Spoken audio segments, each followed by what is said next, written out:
Welcome to Just Talking About Jesus. I'm Jan Johnson, a seasoned believer who loves relationships and, just talking about Jesus. Here you'll hear inspiring stories from a woman who went from using meth to starting a ministry in Kenya, or the man who had a life-changing encounter with someone in Home Depot, of all places, or a woman who has endured years of chronic pain after having her gallbladder, spleen, and pancreas removed. Every conversation goes deep into how God has changed lives and brought us to a place of surrender, sharing joys, sorrows, and just life in general. We don't have to go it alone because we can go hand in hand with Jesus on our journey. Jesus desires a relationship with us, with you. He wants to know us intimately. Revelations 12:11 says, "And they overcame him by the blood of the Lamb and by the word of their testimony." That's what I'm talking about. The word of our testimony, just talking about Jesus. Join us each week.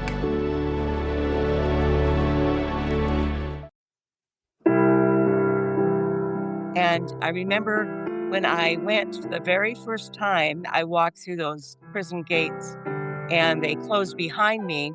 I had an experience that I was not expecting. And I hadn't even met one inmate yet. I was walking into Chowchilla there in California. And when that gate closed, I looked around at all the wire and the brick, and I thought, I've come home.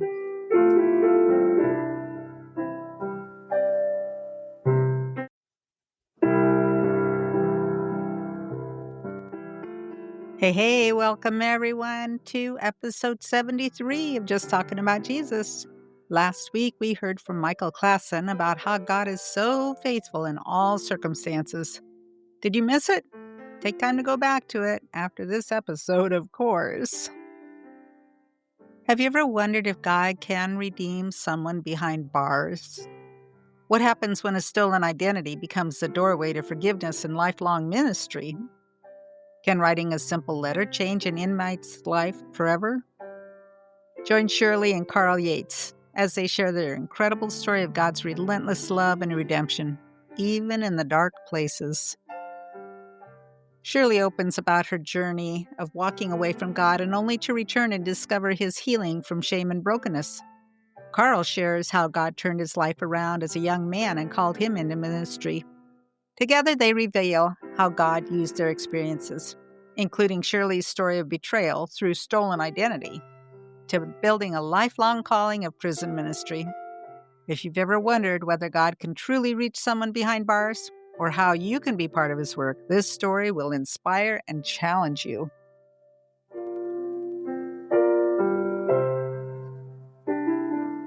Welcome, everybody, to this episode of Just Talking About Jesus. I have Carl and Shirley Yates with me today, and they have an interesting ministry that you are not going to want to miss. So, welcome, Shirley.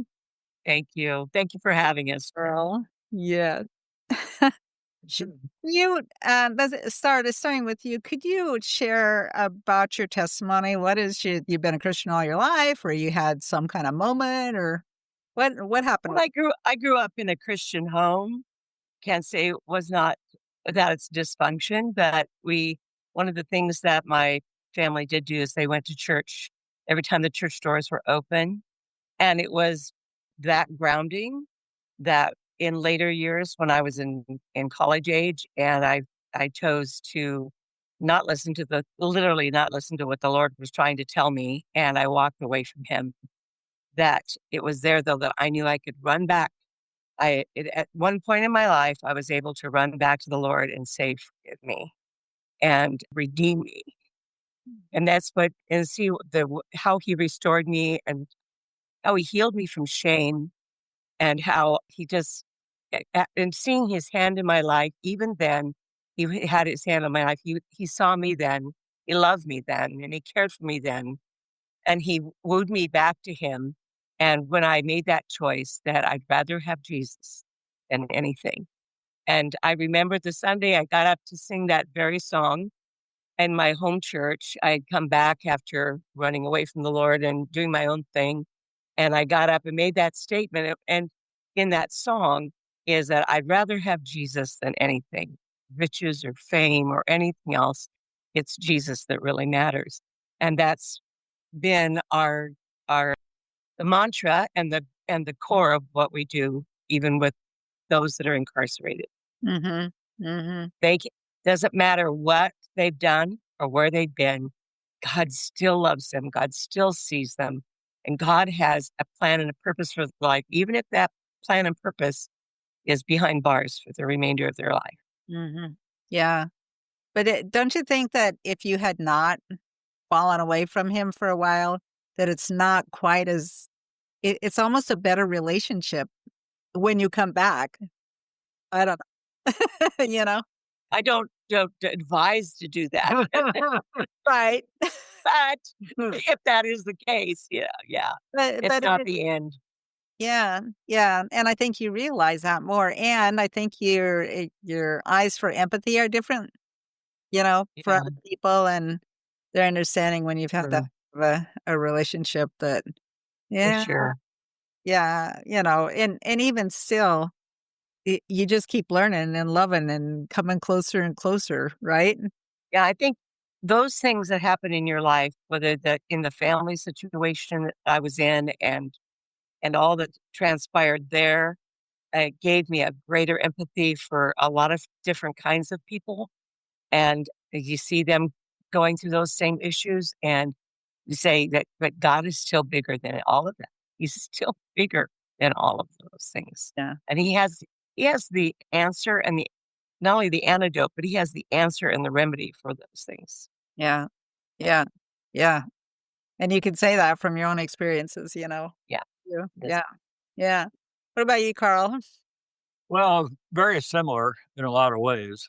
I remember my dad as a teenager telling me that he thought I was heading for prison if I kept going the direction I was going. And the Lord got a hold of me when I was between my junior and senior year, and he basically asked me, what is your life getting you now? And I had to admit nowhere. And so I said, if I come back, I can't come back. I didn't want to come back as just pew sitter, just going through the motions of Christianity. I wanted to live the life, and since then it's been quite a quite a ride. That's all I can say. I got involved in the Jesus People movement really in college up in Seattle. I don't know if you remember who Father Bennett was, but Yep. that was going on in Seattle. I went to that church a couple times, but it was just all the stuff we were doing. Friends of mine were ex hippies and all that stuff. And then my father passed away, and I moved to Coos Bay, and this friend and I, he was out of the Foursquare Church. First time I was ever in a Foursquare Church that I remember. And we hooked up, started doing youth work, street work in Coos Bay, and we had a young revival going on and stuff. And then I went in the military for a while, and when I come back from overseas, I was stationed at Fort Carson, Colorado, and that's where I met Shirley Church, and yeah, the Foursquare Church there in Colorado Springs. So that's And how life we got just got better from there. to. I don't know. No, I'm just kidding. So I went to Life Bible College prior to meeting Carl. So that was, when I went away to LA, that's when I decided to do my own thing, even though I was in Bible school. And so, I mean, you can be looking pretty good on the outside, and still, when things aren't right on the inside, it'll, it'll, it'll meet up with you eventually. And it did with me too. And so when I came back to Colorado and I I needed to get back to where I started. And the Lord had a plan, a purpose, and he had somebody for me to, for Carl and I to meet. And that was the beginning of, our life together.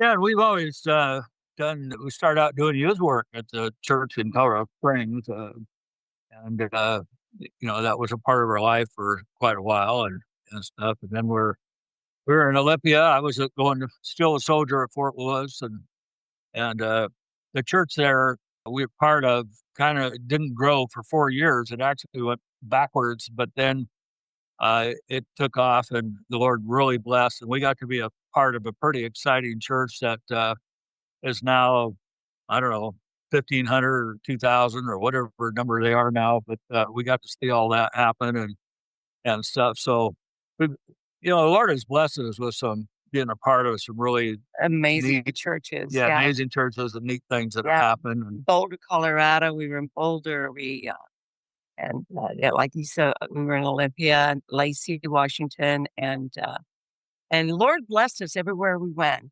and it honored us and humbled us to be able to be a part of churches that just to see the Holy Spirit move in such a magnificent way, and many people come to know Jesus, and just getting to experience all kinds of people from all different social strata. It was just amazing. Yeah. And we were in Canby for a while, and then I ended up getting teacher's credentials, and I started out in public school, but realized that wasn't going to work for me. And I took a job in Roseburg, Oregon, in a Christian school. Mhm. And Shirley and I I commuted back and forth, actually back to Canby, but for a year. But the next year, That's a long drive. oh yeah, it's a long drive. But next year she come down, and anyway, make a long story short, I ended up teaching down there for about 22, 23 years. And Shirley was children's pastor at the Foursquare Church there in town and stuff. And I was involved with the youth and drove school bus for them and this and that. So we've been involved, and that was there when we were in Roseburg that there was a change in our ministry. And Carl there was a Baptist church there that had been taking a group of people to California with the Bill Glass Weekend of Champions. And Bill Glass started a ministry back in 1969.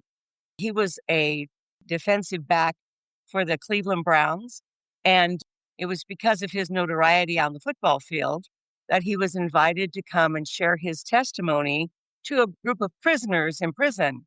Mm-hmm. And he said, I have a quote here from him. He says, I was thrown into it, kicking and screaming, but the response from the inmates was just unbelievable. And that birthed in him a ministry called Bill Glass Weekend of Champions. And we started going there on the first weekend of May. For many years, we did that ministry, went with them. And my experience, I'll share quickly. My experience, he went for probably 5 years before I had an opportunity to go. And I remember when I went the very first time, I walked through those prison gates and they closed behind me. I had an experience that I was not expecting. And I hadn't even met one inmate yet. I was walking into Chowchilla there in California. And when that gate closed, I looked around at all the wire and the brick, and I thought, I've come home. And I thought, I could not believe it. I actually was fortunate enough to be an MC for that event. And I was an MC for that event for several years after that. And I fell in love with those women behind those women behind the walls. And that just began what we do now for me. And then Carl has got his story as well. Yeah. Well, yeah. I started driving bus for this group, and we actually would drive down to Fresno, where there was about, anywhere, I'd say up to 600 people showed up. I mean, it was amazing. There would be a whole group of bikers and people from all different walks of life. And then the people that Bill Glass actually invited to come and speak were professionals. I mean, celebrities and a lot of different ways. But there were football players and basketball players, Secret Service people. I remember meeting cruise boat captain, race car driver. There was all these, an ex-con. Oh yeah, big time country ex-con. It was called Murph the Surf. Back in the '60s, he was like one of America's most wanted for a while, diamond thief and all that. Why did he have a testimony? Oh yeah, but all these different people would come, and then they would split up. We would be assigned different groups, and we'd split up and go into these different yards.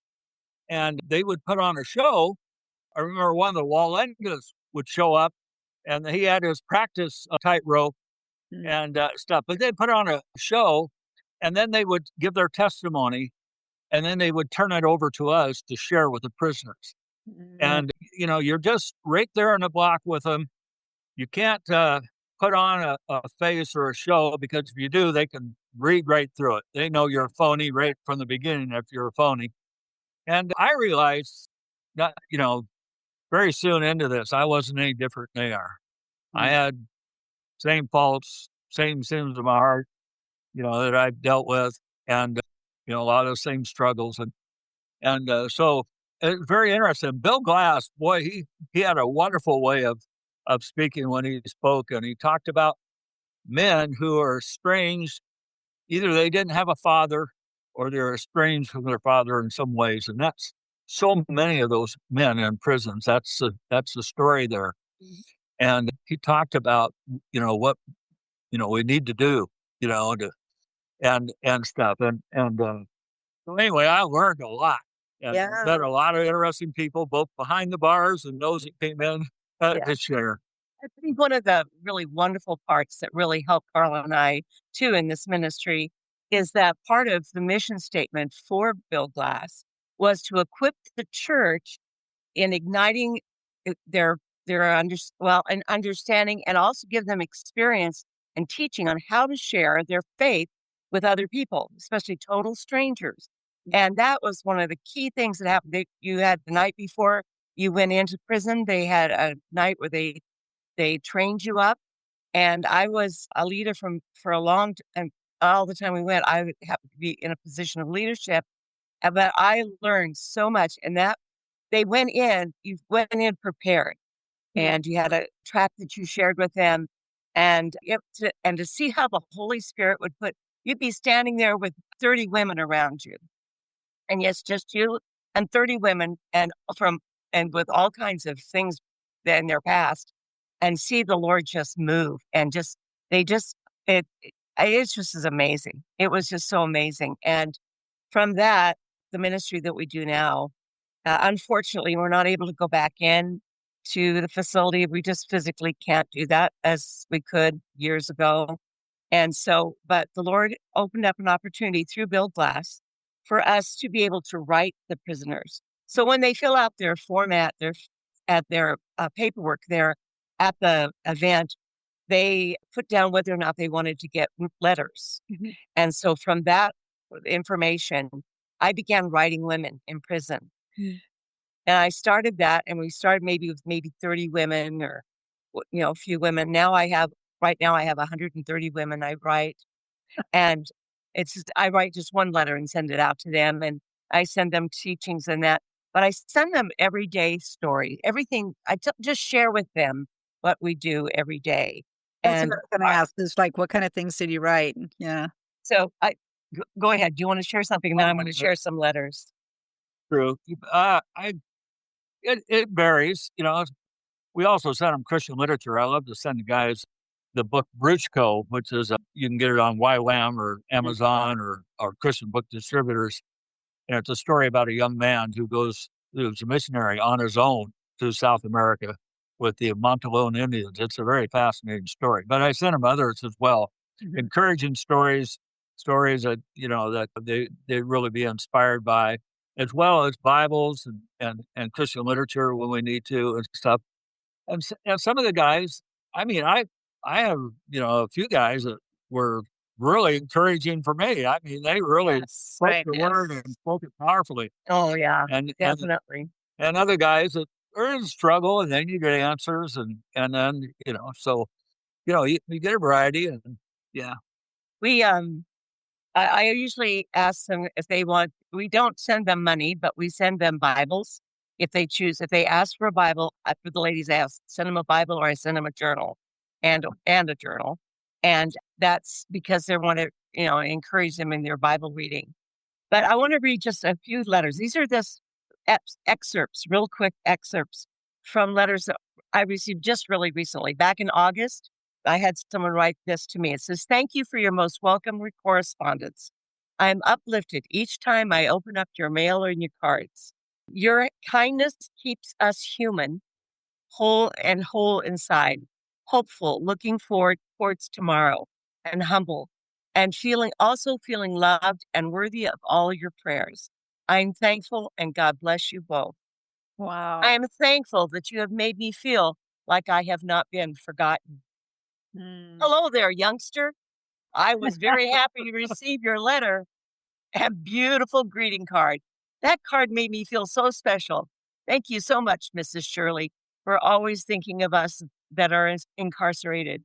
Your letters, cards, and fellowship is a true testament of God's love.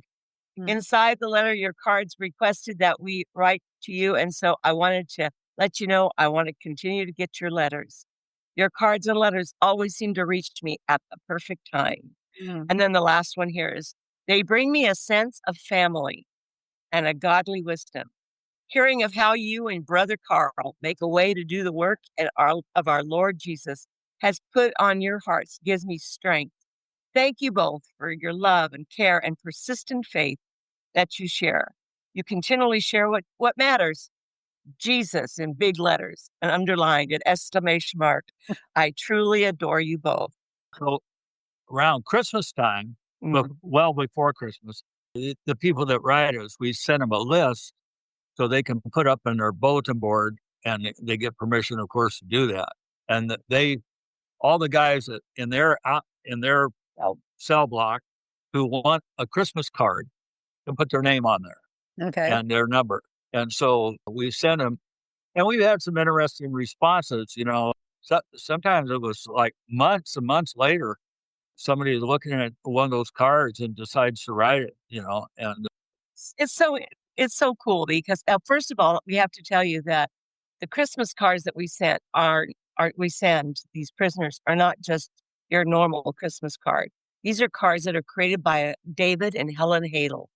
Now they're authors. He's an artist and she's an author, children's author, and she's been an author for many, many years, has many books that were published for children.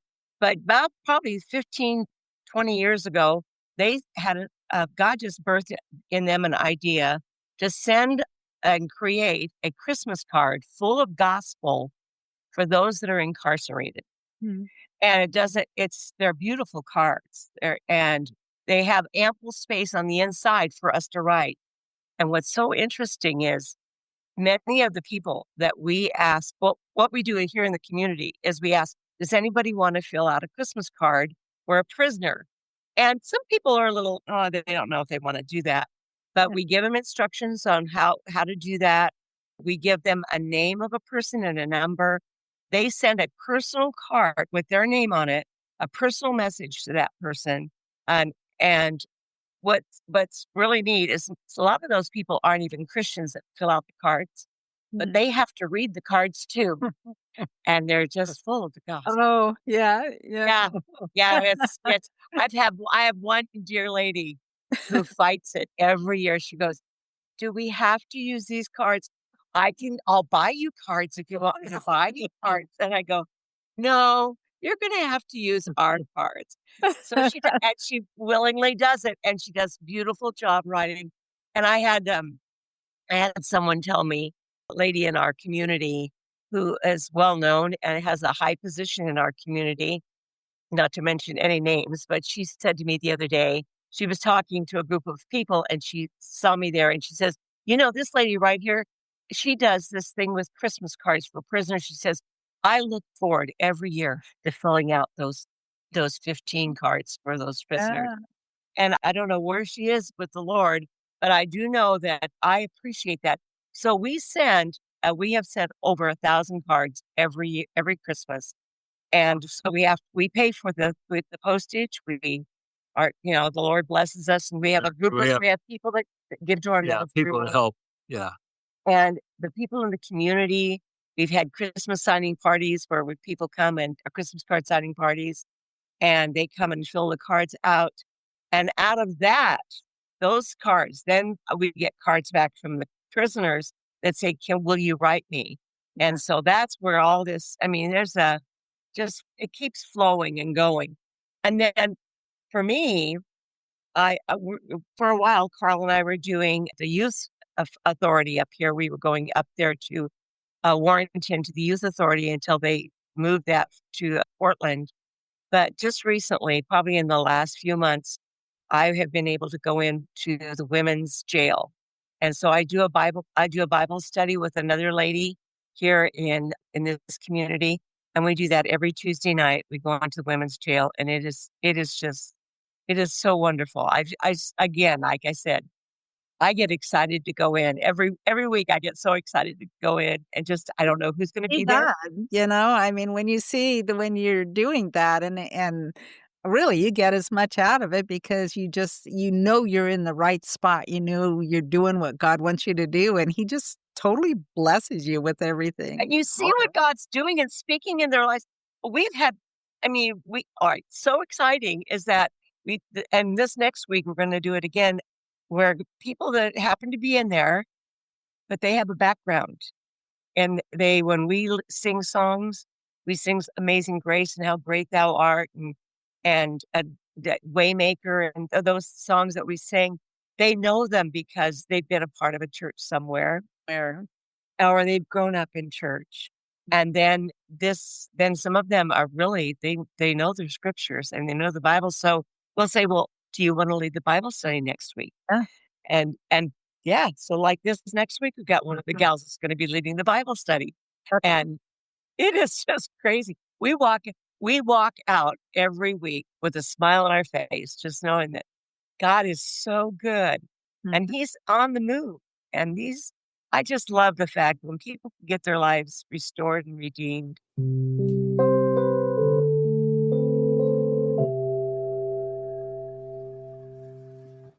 So tell me some of the most impactful, I know you've got dozens and dozens, but stories of people that you really bonded with or gotten to, see changes. Well, one of the guys I visited for about 10 years, this wasn't through Bill Glass. Actually, it was through that fellow I had worked with in Coos Bay. It was his son. And he ended up in Ontario, Oregon, at Snake River. And at that time, Shirley's folks were still living in Colorado Springs, same house she grew up in. And whenever we would go and visit, we'd make a stop there. Sometimes I drove out there. It was from Roseburg, and it was an 8-hour trip out there and back. But the Lord bless that. I was so privileged to be able to do that, I felt, and support him and my friend. Right. And so we did that with several years, and then he got transferred to Madras, and he was there 2 or 3 years. It's really interesting. He ended up in the same cell block as 2 other people we knew. One of them accepted the Lord on our couch, but he really struggled, and we don't know where he's at now and stuff. The other one had been in Sunday school with Shirley and her Sunday school department in Roseburg at the church there. But anyway, he was there for that length of time. And then on a Christmas, I can't remember what year that was, but on a Christmas, really around Christmas, we were with his parents and his wife when he walked out of that prison after almost 19 years. And it was pretty amazing and stuff. And the first place we went was to the Black Bear Diner for dinner. You kept thinking that's where you wanted to go. First thing you wanted to do. Yeah. Yeah. So, and my friend Otto is gone now, but his wife is still living and in Gresham, and he's living there now. So we run across him every now and then. But his son is still doing really, really well, and him and his wife, and they just moved on. Yeah, moved on from there. It's been hard. It's been hard. Yeah. That was one of my more interesting stories. He actually learned how to paint in prison, and he did a couple paintings for us and stuff. So beautiful paintings. Yeah. Yeah. Yeah, well, and So as you guys know, doing art in anything creative restores your mind, Yeah. it does. Yeah, it does. It really does. Because I'm a musician and I love to do art as well. I love to paint and do other things, and it is healing, especially the music part. It's really healing. And my story, I have several of them that I'm sharing the ladies' stories, but probably the one that probably is the most impactful for me. I'm not going to use her name because I just may send this to her because I was going to try and get her okay beforehand. I'm sure she's fine with this, but so I was working at the church and I left my purse in the car and didn't think much about it. I worked long hours at the church as family pastor and I went out to get my car one night and realized that my purse wasn't there. And then I went back in that church and I looked everywhere for my purse. But come to find out, long and short of it, is my purse had been stolen out of my car. From that, also my identity was stolen because unfortunately, I'm not very good about not having my social security card and everything all together and all there in that. So I know was not a good thing. I know. I hear all the time. But because of that, this girl stole my identity and she used my credit cards. And there's a lot to this story, and I won't get into that. But I remember in my anger, I was so upset with this person. I felt so violated that this person had done this to me. And I was angry. I've been very vindictive. I was going to get this person. That's how I felt about her. And actually, through a lot of investigation, I found out I got an email because I won't go into how it is I got that, but because of a purchase she made on my card, I was able to get her email. And I remember I went to it one night. I was at the church looking through stuff and trying to do my investigation about her. And it was the night that there was prayer in the church. They prayed every Tuesday night. So I went in there and I was going to have them pray that that I find her and I get my social security number back, all this stuff. And I remember one dear brother saying to me, Shirley, I think this is supposed to happen. I think you're supposed to get to know her. Oh, I was so mad. I thought oh yeah, I'm going to get to know her. I'm going to get to know her real good. I mean, I was so mad. This was before I was going into the prison, by the way, just FYI. And to come to find out, I did get to know my dear little gal. There's so much to this story, but I have to tell you, I got to know her, got to redeem some things of value for her that she had taken from her. I got that for her.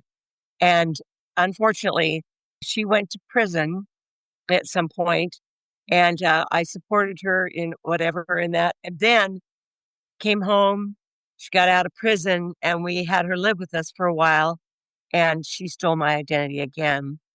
And this time I sent her to prison. Oh, don't tell that one part of the story. Don't.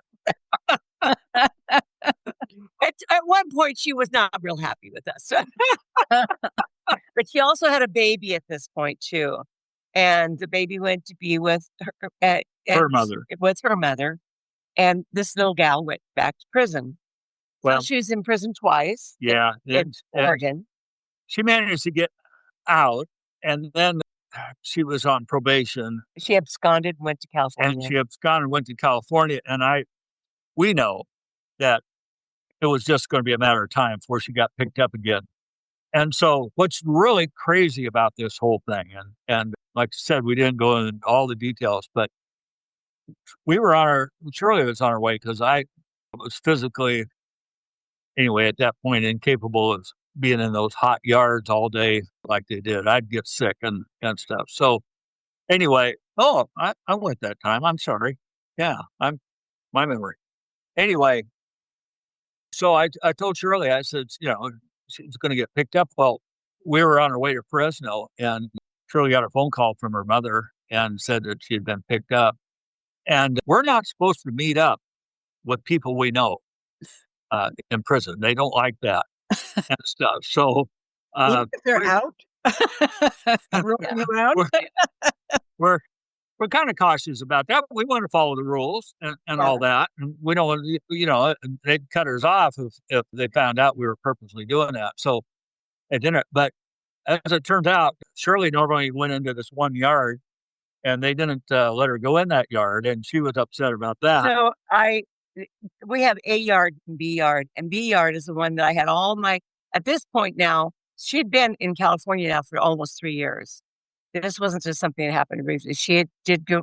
I heard from her for a couple of years. She kept in contact with me, and then for a year, nothing. Before she got caught, and she again went back to her lifestyle.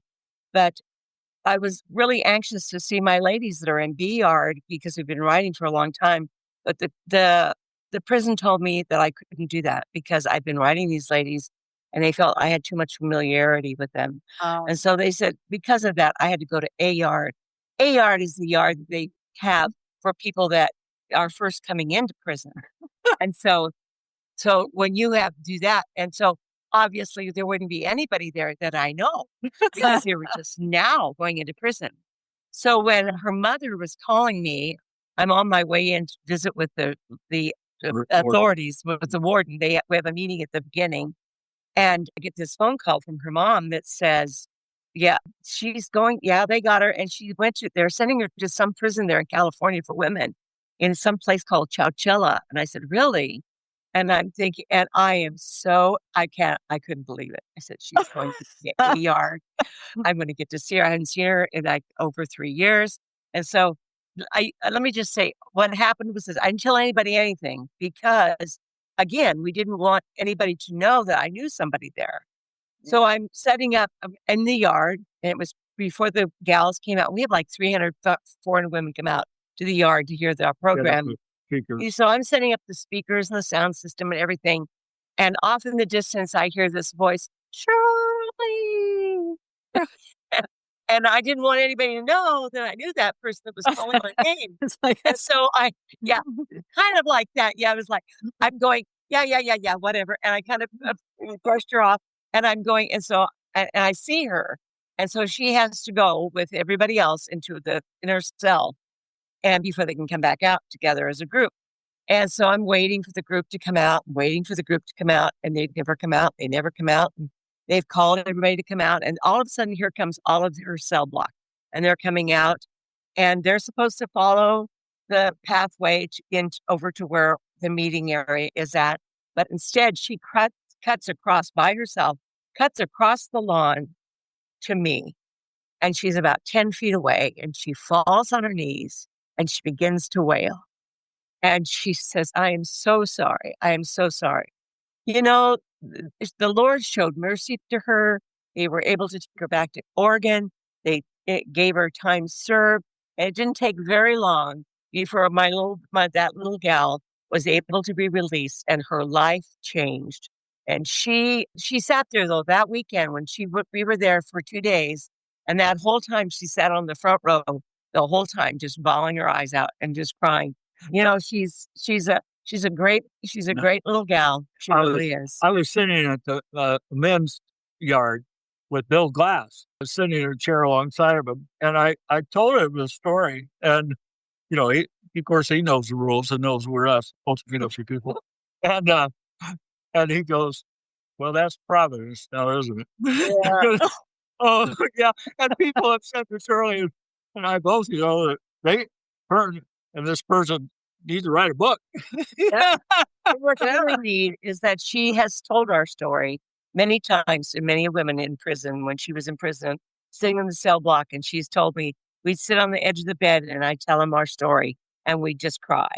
Know that God is that good. And I'm telling you, that's what it's all about. God is in the redemption business. He redeems. And I love this young woman. And when we go to Roseburg, because that's where she lives with her family, and she's moved on and she's doing what she needs to do, and we go to where she works, and it's like old home week. We just love each other. And here's this person who gave me a lot of grief I mean, we're all right. But God got her instead. And I'm so glad he did. I'm so glad. Oh, wow, what a story. Wow. Wow, wow, wow. So how could what if somebody wanted to be involved in doing that? What would they need to do? Well, first of all, if they would love to help us with the Christmas cards, we would love if anybody would like to take, and we give them instructions on how to do that, if they would like to do that, they could just get a hold of us at I suppose this my email address would probably be the best place to go, and that's Smith Smith, and then Yates Yates, and then another S for Shirley at protonmail.com. I'll put a Yes, link in this. I'll put a link yeah, in it. that would be wonderful. You just email that to us, or if they are local, I have no problem with them calling us as well, Uh-huh. And if they would love, we have people that write. I've given them certain names and the things that they requirements when it comes to writing letters as well. We have no problem with that either. And we, Well, they could also hook up with Bill Glass for that matter. yes, They with this organization, they travel in different parts of the world into prisons, and some of them are pretty bad. so Yeah. right now, as we're talking right now, there's a Bill Glass group in Malawi, Africa, Malawi. Anyway, Malawi, Molly. Mali, Yeah, I think Mali, Africa. And their testimony, they just go online and see Bill Glass Ministries, and Is they it have events. GLASS? Yeah, BILLGLASS. Okay. Bill Glass. Okay. And Bill's gone. But that ministry continues to grow and continues, and they have events all over the United States, Texas, Oregon. yeah, I've been to Monroe in Washington State, up there, Monroe, and We always we California. well, we took one trip to Idaho, and Yeah. prison there right outside of Boise, and but mostly in California around the Fresno area, and Mhm. there's a lot.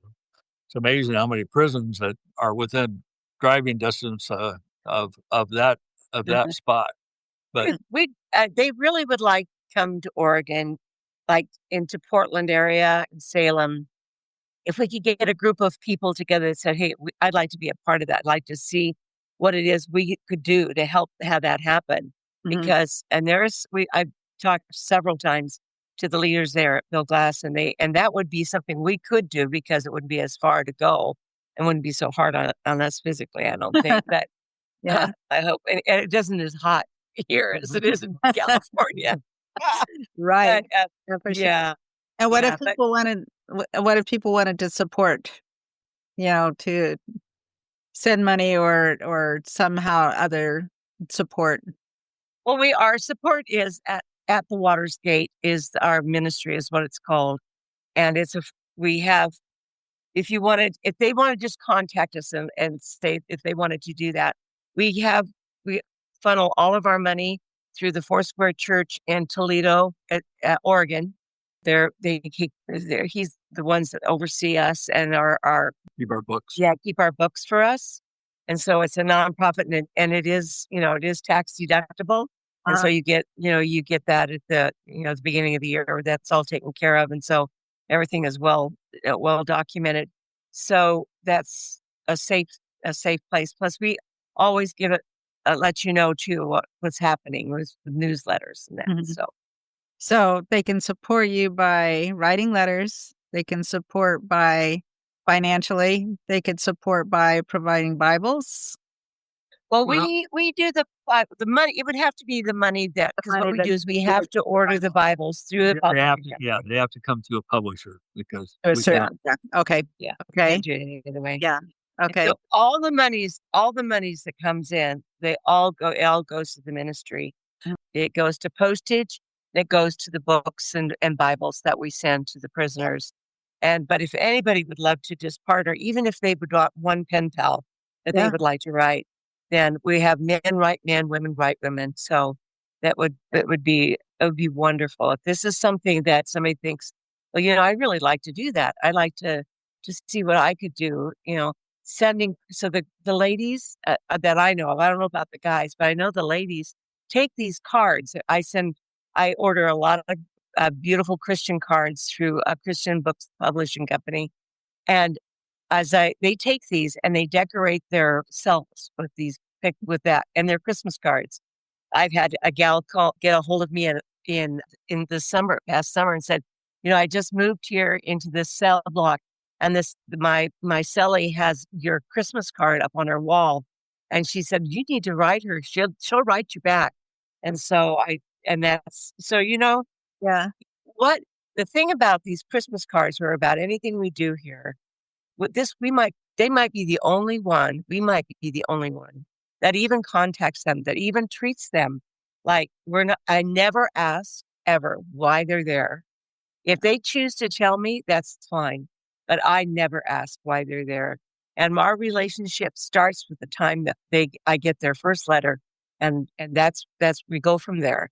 Yeah. And just talk about Jesus. I talk about my garden, talk about, and we have a post office box. If you're concerned about you having your address out there, you can funnel all this through us. You can just go ahead and use our post office box, and we'll send the letters on to you. So so there's no, real, there's precautions that everybody makes. But most of these people that are there, not all, but most of them there are there for a long time. Mm-hmm.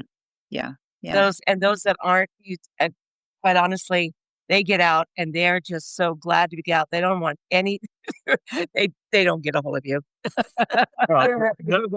Yeah, there are exceptions. I we do have exceptions. Yeah. Yeah. And there are people that this is how cool this is. Carl gets a phone message every morning from a gentleman that he wrote to for I don't know how many years, but he he sends him a scripture verse in the morning. He's in rehab somewhere, or in a group. He's in a transitional place. Yeah, he's in a transitional place. A lot of people don't know this, but when you get out of prison, a lot of times there's programs that you have to go to, and you have to pay for, and all that kind of stuff. And it takes months sometimes before you actually get your total freedom. Mm. So he only has about a year to go. Well, now it's a whole lot less. And he has a sister back in Minnesota, someplace like that. And his plan is to go back there. And stuff. But he calls him every morning, texts him every morning. Good morning, brother. Yates, brother Carl. Yeah. And he's been in prison for over 40 years. Yeah, he was there a long time. Yeah, Any go ahead. last words you want to leave with our listeners, viewers? Well, there's a scripture in Hebrews chapter 13, verse 3, says this: remember those in prison as if you were there yourself. Remember also those being mistreated as if you felt their pain in your own bodies. Mm. The Lord wants us. He says that we need to be about his business. And that's being about his business. And I didn't think, when I went in there the first time, I thought, well, I have nothing in common with these people. That's not true. I tell these ladies, I said, you can be free in prison, or you can be bound outside of prison. We've actually had some of ladies in particular say, thank God for prison. Oh, yes. Because we would have never found them without going there. Yeah. Yeah. Yeah, it's amazing. Because you said yes to God. Yeah. He has something for us all to do. Yeah. Yeah. Well, thank you so much. This has really been wonderful. You're welcome. Yeah. Thank you for inviting. And thank you for, I guess I did have something to say. I guess you both did. That's for sure.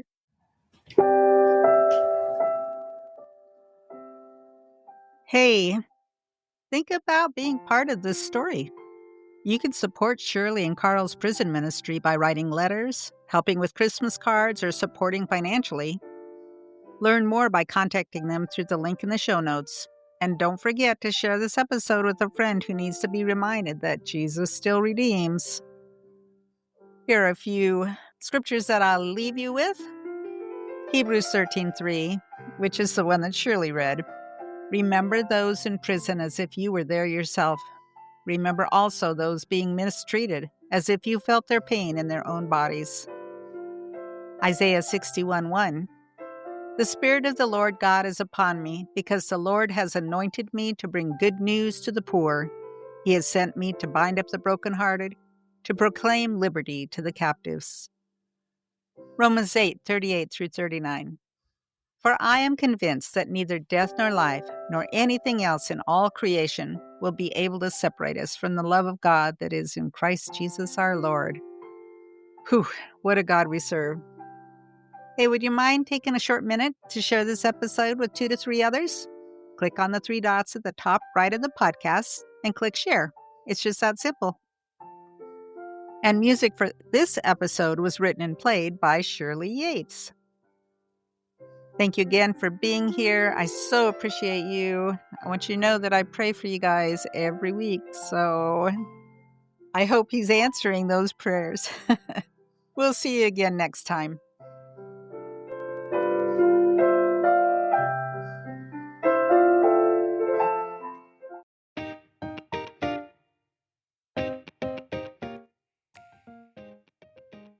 Do you have a friend or relative that would find value in this episode? Please share it. And you can let them know that if they'd prefer to watch, I always put these episodes on YouTube. So check that out in the show notes. And if you watch on YouTube, consider subscribing, because just as when you subscribe to this podcast and get notification when new episodes are out, the same will happen if you subscribe to my YouTube channel. Just Talking About Jesus. And then you won't miss an episode. Speaking of subscribing, are you getting my newsletters? These not only tell the guest stories, but also include pictures and links to the website and YouTube. I also add a little about my life, and who doesn't want to know that?